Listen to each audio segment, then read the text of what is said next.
Hi, I'm Cindy. In this video, I want to tell you about what actually happened to Raelyn. So, Raelyn was born premature because she was too small. She wasn't getting the blood flow that she needed in order to grow. She was born at 26 weeks and 5 days, and she weighed 720 grams. She needed to be ventilated because she was too small, but everything else was normal.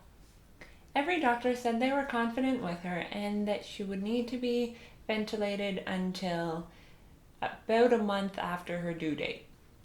Over the first few months, we had a couple issues, but nothing life-threatening. She just needed to grow. In May, the doctors decided to trial a new ventilator called NAVA. They put her on it with a NAVA level of around 1. This is when I tried to understand NAVA but was told to trust them. 3 weeks later, the doctor thought she was strong enough to breathe on her own and switched her to having a mask. She said it would take a lot to reintubate, and they kept her on the same ventilator mode called NAVA. After a week and a half, the doctor found she was working really hard to breathe, so he decided to put the tube back in. Raelyn was heavily sedated and was put onto a conventional ventilation mode for 2 days. After 2 days, she was still heavily sedated and the doctor decided to switch her back to NAVA. NAVA is a ventilator mode that works directly based off the diaphragm. And the diaphragm does not work well when you're sedated. So Raelyn was not getting the respiratory support she needed and her CO2 level skyrocketed. The doctor decided to increase the amount of support she was receiving, so he increased the NAVA level to around 4 and her PEEP to 20. That's a lot. Over the next 2.5 months, Ray had so many issues. She swelled up, she constantly had overinflated x-rays, she frequently had extremely high pressures to which I was told she was bearing down, she constantly slept, and when she wasn't sleeping, she could barely open her eyes. She constantly seemed to be in pain, and when she was sedated, she would desaturate and have a code pink. We also had some pretty scary episodes when her nighttime sedation wore off. I knew something was wrong, but nobody would listen to me. I started pushing for her to be moved out of the NICU. Our primary doctor brought in another doctor from the PICU who briefly mentioned to switch her up to a different ventilator mode.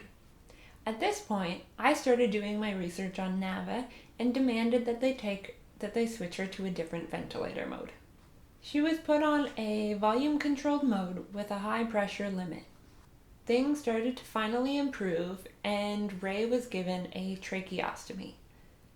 I kept fighting for her to be moved out of the NICU. On Friday during rounds, the doctor had ordered fentanyl PRN instead of the drug she was receiving over the last 2 months. She then moved to the next baby before giving me a chance to say anything. I was pissed. I told the nurse why and left to clear my head. When I came back, I discussed with the medical director that I did not want Raelyn to receive fentanyl, but I wanted her to receive the drug she had been given over the previous 2 months, as she had showed she was addicted to it. I found out on Monday that he did not change the order, and so I discussed during rounds again that she should receive midazolam instead of fentanyl. On Tuesday, October 30th, 2018, I left to run some errands and the doctors came in to change her trach. They gave her fentanyl.